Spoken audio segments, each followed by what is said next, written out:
Welcome to the Master Builders Podcast, the podcast where we discuss issues affecting the building industry. It's the podcast by Master Builders for Master Builders. I'm your host, Max Rafferty, and today I'm joined by my co-host, Mr. Robert Shaw. Hi Robert, how you been? Yeah, good Max, been excellent. Just got in, it's a little bit windy over here in Perth and a bit of rain. Just been out for a 42k bike ride to get the day started. Oh goodness me. Any of that through bushland? No, it's around the beautiful Swan River. How did you fare over summer for the bushfire season, Robert? Yeah, over in the west, certainly we had a fair few bushfires as well, but nothing to the extreme of what happened on the east coast. So I was watching that with intent because right where those fires were is the territory where I was born, down in Kiama, and that south coast of New South Wales is, I've got a lot of relations down there. So yeah, keeping tabs on what was happening over there, very concerning. You know, a lot of photos and a lot of graphics that you see on social media and the news. So yeah, we had a fairly concerning with what was going on over there. Yeah, it was definitely there was a lot happening. It was quite hectic, and there's definitely been a lot of change. I saw a lot of change in how the community was informed and dealt with, especially considering the last big bushfires I went through were the 2003 Canberra bushfires. I know that in the ACT, whilst I spent most of the summer inside with doors shut, the information and the communication coming out to the general public was amazing, not even comparable to 2003. Yeah, like, you know, how do you prepare for something like that? It was ferocious, fast moving and coming on many fronts. So it's easy to sit back and you listen to some of the media and some of the social media, and everyone can be a critic. But I was quite proud the way Australia handled it. I would like to see us sort of bandy together a little bit more and not take a time for cheap shots. But I was quite impressed with what we did and how we went about it under the circumstances. So Robert, following all these fires, have you ever had to build in a bushfire prone area? Yeah, I think everyone does over the time, build in where there's, I guess, a high risk of fire, or especially over in Perth in the hills where people want to live amongst the trees. So it's a contentious piece where you have clients that want to live amongst nature. And at that point in time, that was a while ago, one of the first ones we built, the regulations sort of weren't that strict. So you could virtually build on the side of a cliff in amongst the trees with the branches literally coming over on the outdoor living area. It's quite spectacular. But when you think about a fire, then it's probably not good. So I guess from a builder's point of view, when you think about it now and the fires that we've just had and the regulations that we've got, it springs to mind, this could trigger a reaction that we could be unpicking, we as builders or the community. So one thing that we do learn over the journey is a lot of people like choice. So if we over-regulate, that would be my biggest fear, where people lose their choice. Certainly we don't want loss of life, but in those fires, my view is that it's very hard to regulate to stop complete loss of housing, and if you did, or buildings, you wouldn't be able to afford to build them. So there's got to be a balance around that. So I think there's a lot of conversation to be had, and I believe there's regulations that were changed a couple of years ago that really haven't come into play because obviously you don't knock down a 30-year-old or a 50-year-old house that's functional to put up a new house just because the regulation changed. So you'll see that a little bit of that, or we see a lot of that come through the system now with the loss of housing.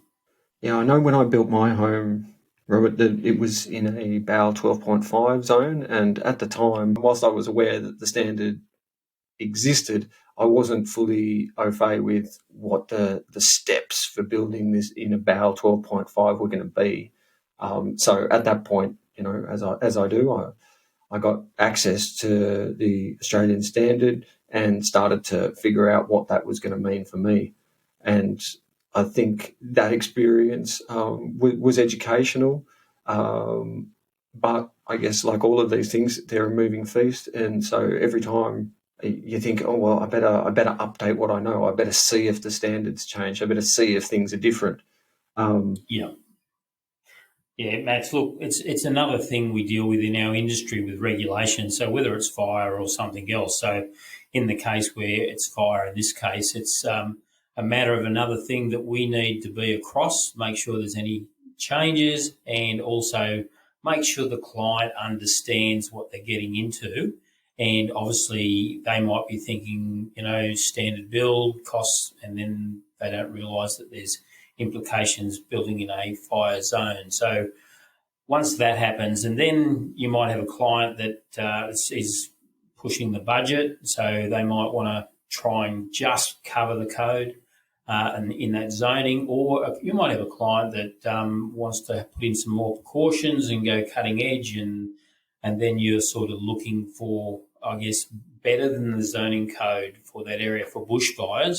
So there's a whole host of things that goes on when you're building in a fire zone, and the client but the minimum standard we've got to build to as a builder, we can't shortcut that. So there's a lot going on in that space, and we're going to see a lot more concern and interest in that space now with what's happened over east. But at the end of the day, we still see that people want to have choice, and they still want to live in the bush. We know it's a risk, and if you clear the bush for 500 metres all around the house, well, they may as well not live in the bush. So it's a very delicate one, and as time goes on from the bushfire, people slowly forget. So, they push back a little bit harder because they don't want to fork up the extra cost. Well, if you haven't figured it out by now, today's topic is building in bushfire prone areas and the Australian Standard 3959. Today's guest is Colin Wood, who has been looking at the issue of building in bushfire zones for the past 25 years. As you will hear, Colin was right in the middle of the recent bushfires in the Shoalhaven area, which is located on the south coast of New South Wales, where he is the section manager for building and compliance with the Shoalhaven Council. He's an environmental health and building surveyor and has 39 years experience with local government and private practice. Colin is also the chair of the construction subcommittee for AS 3959, Construction in Bushfire Prone Areas.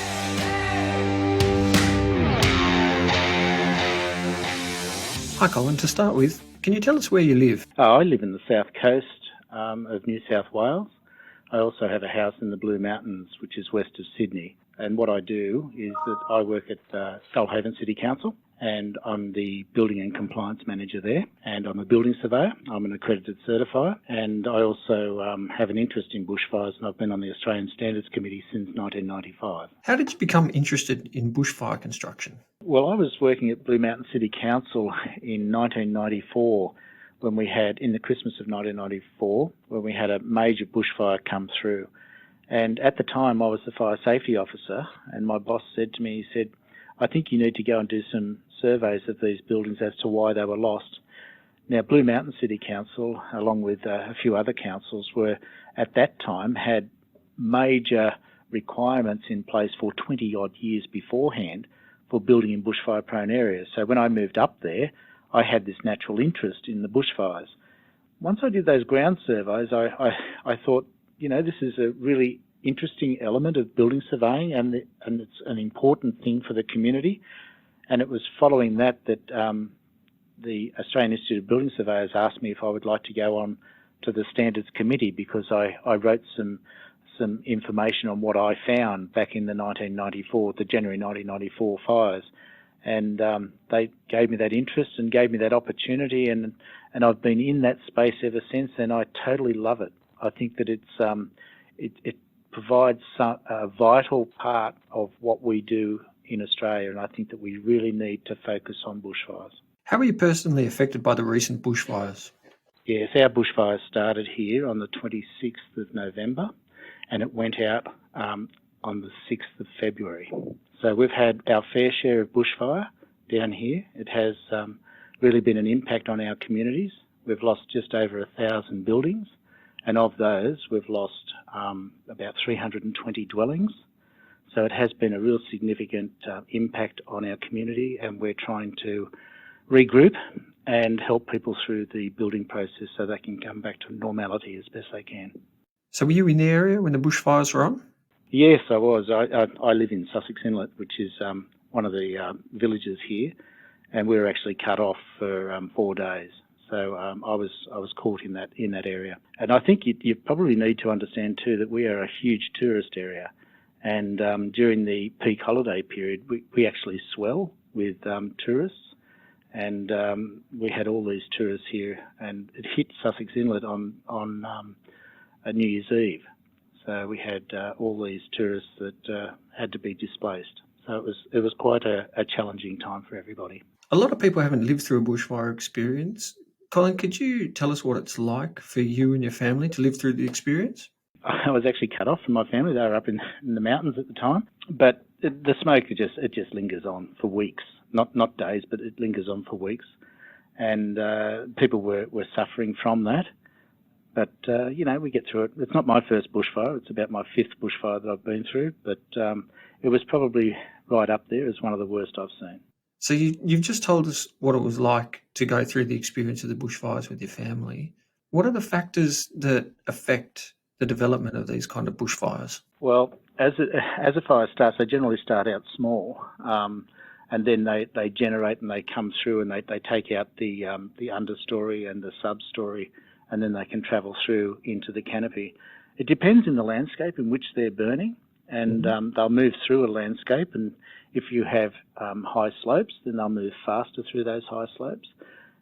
Different types of vegetation will burn at different rates as well, and they have different fuel loading. So like in a forested situation where you have very high fuel loads, it'll travel through that and it will be quite fierce, and it will have lots and lots of embers that are generated from that, and the propensity of the embers as it travels through the landscape will then, give us spot fires ahead of the fire. And in contrast to that, you have grasslands, and we've seen paddocks and things that go up and they move very quickly through that landscape. So, Colin, as a builder, what I'm really interested in knowing is what are the risks to a house? What are the weak points in the construction that create risks for houses in bushfire situations? Well, we have what we call bushfire attack mechanisms, and the main bushfire attack mechanisms that we have are wind, because wind has an impact on it because it drives the fire, and it can actually have an impact on the building as the wind pressures come through. We have embers, and a lot of our buildings are lost from embers. We then have radiant heat, which impacts on the delivery to the body of the building and how materials will react to that radiant heat. They vary from material to material. And then, of course, you have direct flame contact, and sometimes you'll be too close to the bush. But you don't need to have be near the bush to have the direct flame contact. Lots and lots of homes are lost by landscaping in and around the home, because we actually invite the fire to our home. And if an ember strikes into landscaping right next to a building, and that landscaping takes fire or catches fire, and then it impacts directly onto glass, then the glass will shatter, and then of course you've got the elements that are outside, the embers and everything else, and the radiant heat, then coming inside the building, and that's where your building generally gets lost. And we do have evidence of buildings that are some distance from the fire front, and then they burn down. And this is one of those causes. Can you talk to us a little bit about how services are affected by bushfires? I'm thinking electricity, gas, water. Well, I think if we go through them in order, your electricity is probably the first thing that gets cut. And that's because as the fire travels through the landscape, it damages the lines that come in. So you lose that. You can also lose your telecommunications. And if your telecommunication towers go down, then we lose our favourite new friend, which is our mobile, and you lose that. And then when that's gone, then you start to lose contact with the world. With water, of course, everybody is trying to use the water, and you will have lower pressures in the water. If you're down lower in the landscape, then the water pressure is actually better than if you are at the top of the hill. Mm-hmm. And of course, when a house burns down, you find that the pipes burst, and then they've got water going through the place. And this is one thing that we found down here. People had to then go and turn the water off at the main, and then that improved the pressure as you go through. Gas is an interesting one. You can have reticulated gas, which is your gas on the lines under the ground, or you can have bottled gas. Now, we have a lot of bottled gas down here, and we've seen evidence of the gas bottles that are vented. And of course, when they're venting, you've got flame directly onto the building, and that is problematic to us. I know that in the Australian Standard we're working towards looking at reticulated gas, and bottled gas has also been suggested that we need to have a look at it. So you just mentioned the Australian Standard about construction in bushfire prone areas. Can you tell us a little bit more about that? Yeah, the Australian Standard has been around since about 1991. I think the first edition came out, It's had lots of additions since then. We're currently working with the 2018 edition. What it does, and I really like this Australian standard, and I'm really pleased to have been involved with it. What it does is it sets out what a building has to achieve during a bushfire situation. It gives you a methodology on the bushfire attack mechanism. It provides you with some general requirements for construction in bushfire-prone areas. It then goes through the individual bushfire attack levels, and we call them BALs, and it's a bushfire attack level 12.5 kilowatts per metre squared, or it's 19, 29, 40, or flame zone. So it's a graduated scale that goes through, and of course, the options as you go further up that scale towards flame zone become less, and the building materials that you use become more stringent. I like what the Australian standard is doing, and I like the way that we've set it out. We had a lot of help from Master Builders Association in that. You'll notice that our standard, when we talk about construction, it's all about the way you build the building. You build the building from the ground up, so the standard is naturally written in that way. You go from the footings through to the walls, through to the roof, and then you put the windows and all that sort of stuff. So it has a logical format to it. Now, I think I need to say that it is building in bushfire-prone areas. It's buildings in bushfire-prone areas. It's not dwellings in bushfire-prone areas, although it does have a lot of predication on dwellings. But you can use this standard for anything. You could use this standard for a factory, for a shop, for a bed and breakfast. You can use it for anything at all, and the concepts are still the same. So as a builder, how do I know when AS3959 is going to be applied to my development? What are the mechanisms? The Australian standard is called up through the National Construction Code, and the National Construction Code applies throughout Australia. And in that National Construction Code, it calls up compliance with the Australian standard, or for residential development, you can also call up the Nash Standard, which is the National Association of Steel Homes. That document only relates to homes, but the majority of our buildings that we're dealing with in bushfire-prone areas are homes. So you've got an option, you can go one or the other. And in the the Nash Standard, it actually talks about some of the commonalities of the Australian standard, like site assessment, the requirements for windows and doors. You refer back to the Australian standard, but it's a set document, and you can use that, and we have been using that for a lot of homes, because they seem to be able to use that because steel frames are becoming very popular down here, and we're finding that people are going down that path as well. So it's not just the Australian standard, you can use the Nash Standard. So if we're talking about the difference between the Nash Standard and AS3959, the Nash Standard has been developed to deal with non-combustible steel framing, whereas AS3959 looks at your traditional timber frame construction. Yeah, that is it, and it's interesting because it's been developed by the engineers, and because they design from the top down and we build from the bottom up, it's almost as if it's in reciprocal of each other. So it does take a little bit of getting used to. They deal with roofs first, and then they go external walls and floor systems, where of course the Australian standard talks about how we build it, so we go the other way. But it's all good. Yeah, it's nice to have one standard coming from the ground up and another one coming from the roof down. It doesn't hurt to have two opposing methods for the same outcome. Yes, that's true. That's true. So we've got AS3959 and the Nash Standard, both looking to regulate construction in bushfire-prone areas. How do we define a bushfire-prone area? Well, I work exclusively in New South Wales, and in New South Wales we have a mapping system. And our mapping system is prepared by the local government area, and then it details the vegetation in it, and it details what is within generally 100 metres of development. And we have those maps prepared, and then those maps go through to the Rural Fire Service, which we call the RFS here in New South Wales. They then ratify those maps, and then that map generally will go on the GIS system for the individual council. So if you're here in New South Wales, you'll be able to log on to the system, log on to the council system, punch in bushfire prone area, and it should come up, and you put in your property address, and it'll tell you whether or not you're bushfire prone. That does not tell you whether your bushfire attack level 12.5, 19, 29, 40 or flame zone. That's subject to a site assessment. But this is just the first cut. Now those maps here in New South Wales have to be reviewed every 5 years.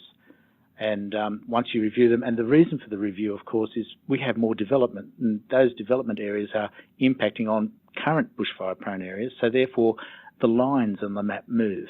And that's why we do it every 5 years. But it's actually quite a good system. I understand that other states have similar systems where they can identify areas.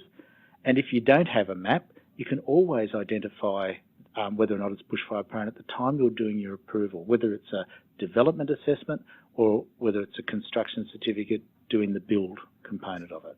So if I'm looking at practical considerations for builders, what are the construction elements that we should really be thinking about? It's interesting that you say that because we have two different methodologies. People, I think, get confused about a building in a bushfire-prone area and then building survival in a bushfire-prone area. They are, in fact, two different paths, as I said, two different trains on two different tracks.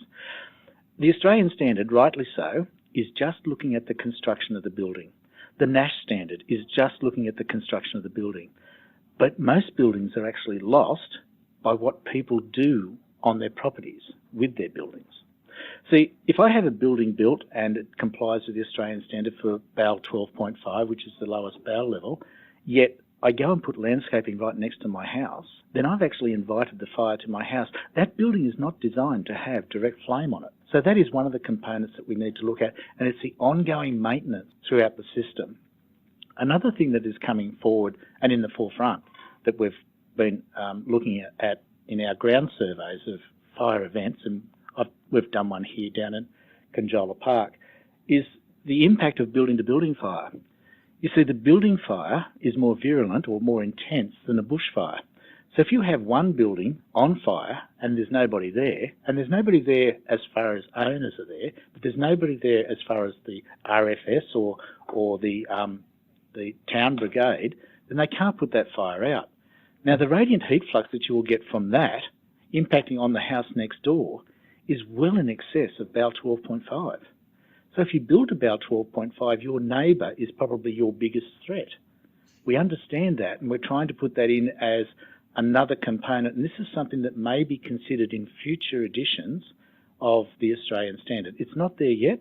We just need to have more science and more ground truthing of that. So it's what you do with the building and the way you use your building that can have an impact on its survivability. And we need to get that across. As builders, we really do understand that maintenance plays a really important role.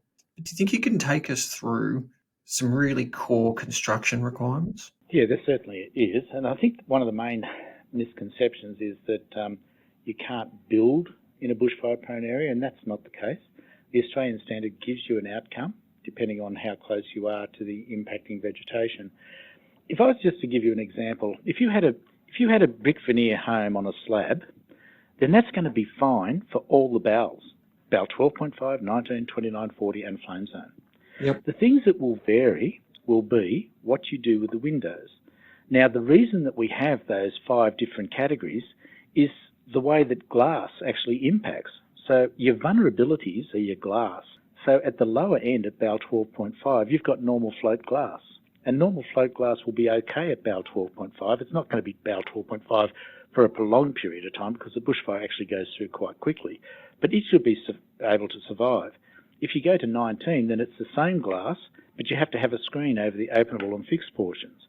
If you go through to BAL 29, then you're looking at toughened glass of 5 millimetres. If you then go to BAL 40, you're looking at toughened glass 6 millimetres with screens over both openable and fixed. And then if you go to flame zone, you're looking at a fire-rated glass. So glass is the predicator that we've got for the different BALs. And we understand that as we go through the Australian Standard. The Australian Standard is actually looking at putting out a supplement that will put it into a table format that will actually help builders, because it's got to help builders and building surveyors and mums and dads to get to that next standard. So your vulnerabilities are your windows. Next vulnerability is your roof. It'll get into your roof, so we need to do something in and around to stop that. We've got a sarking material, which is only a secondary component that stops the embers. It doesn't stop all the embers, but in your roof space, you've got dust, you've got storage, and that's where your fire will start in there. So that's another vulnerability that we need to look at.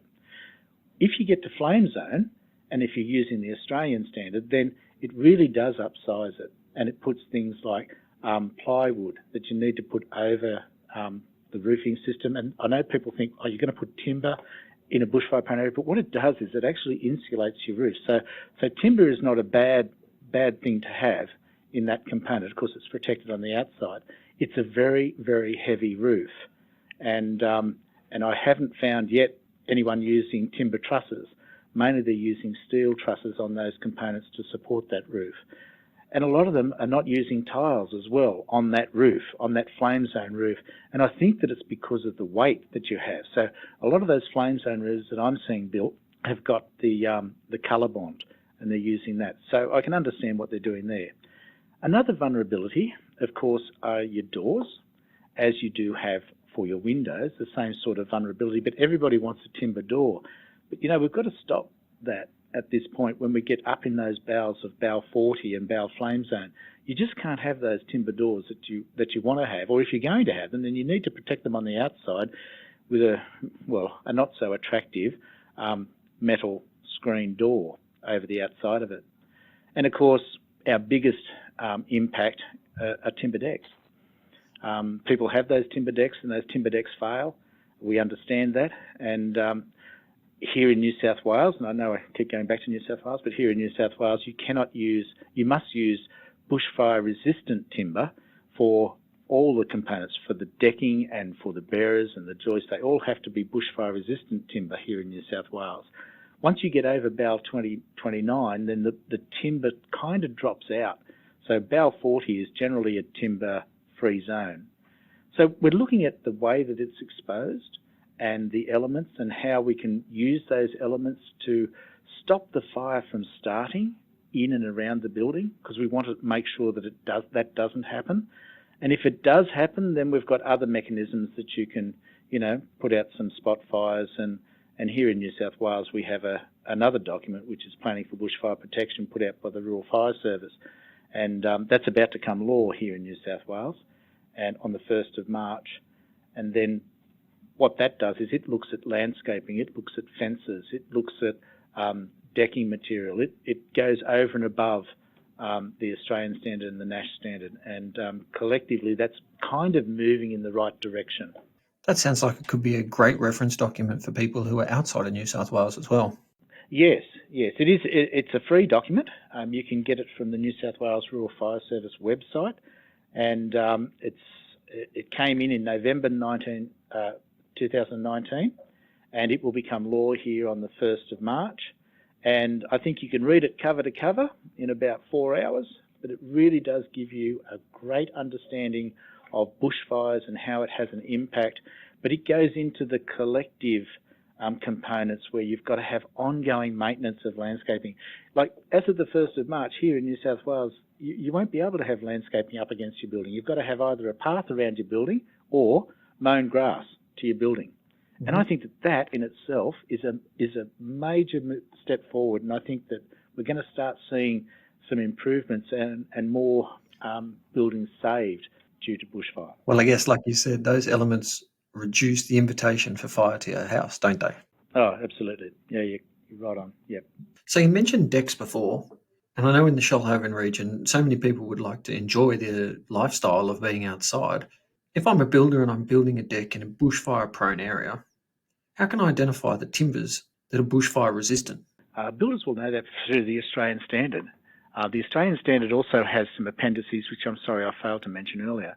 But one of those appendices deals with the requirements for timber, and it's Appendix F, which deals with bushfire-resistant timber. And in that section there, it lists naturally occurring bushfire-resistant species, and many people would be aware of one of them, which is merbau, and that's used quite extensively in the industry.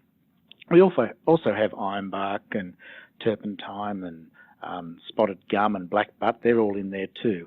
So they need to build them out of that. But as a certifier, and here in New South Wales, because it's an additional standard here in New South Wales, that you can't have pine or treated pine here in New South Wales. But what I find really frustrating, we get to the final inspection stage or the occupational certificate stage, and we find that we've got a pine deck in a bushfire prone area, and of course they have to replace it. And that does make it really, really difficult for us, because we have the two standards, the Planning for Bushfire Protection and the Australian standard working side by side here. It's important for us from a local government perspective to make sure that on the approvals we say to people, watch out for your deck. Your deck has to achieve this, and we're trying to put that on the plans to alert them to that. Sometimes builders get caught out, and we are sorry about that, but we have to go through for the letter of the law, because my members, we're certifying it, and we're going to be in trouble if we don't get it right. Yep, communication is key. Colin, we've spoken about windows, we've spoken about roofs, we've spoken about materials, and essentially bushfire prone areas. But if you could give builders one bit of advice, what would it be? Well, I suppose it's have an understanding that it's not just the Australian standard or the Nash Standard, whichever one you want to pick. It's also about the longevity of this, and we need to get owners with an understanding of what they have to do to improve their chances of survival. I'm a firm believer in that at point of sale we should be doing something, and we have a similar system here in New South Wales with swimming pools, and I know other jurisdictions have the same sort of requirements where you have to get a swimming pool certificate. Well, I'm thinking at point of sale, why don't we get a bushfire health check certificate, so that people can say, I'm buying into this building, oh, I didn't realise that I have to have my landscaping at a set distance. I have to make sure that I maintain my property for the life of my property. I have to be aware that what I do could have an impact on me, and just have some quick tips for them, so that when they go in and buy it, and that becomes part of the documentation for the sale, I think that will help. But from a builder's perspective and from a certifier's perspective, because let's face it, after a bushfire, who gets attacked most? It's the certifier and it's the builder. We've got to work together, and I think it's really, really important that the certifier becomes an integral part with the builder to explain these bushfire requirements, so that they do have that understanding. I've been out and given lots of seminars to builders and also to building surveyors, and it's surprising that it's just some of these basic concepts, and you can see the light bulb go on, that they don't need to do much to improve the chances of survival. And you know that you've got them and they've moved it forward, and they're going to go out there and spread the good news, which I think is great. I just want the builders to not be scared of this bushfire stuff, and talk to your certifier, because your certifier should be across it.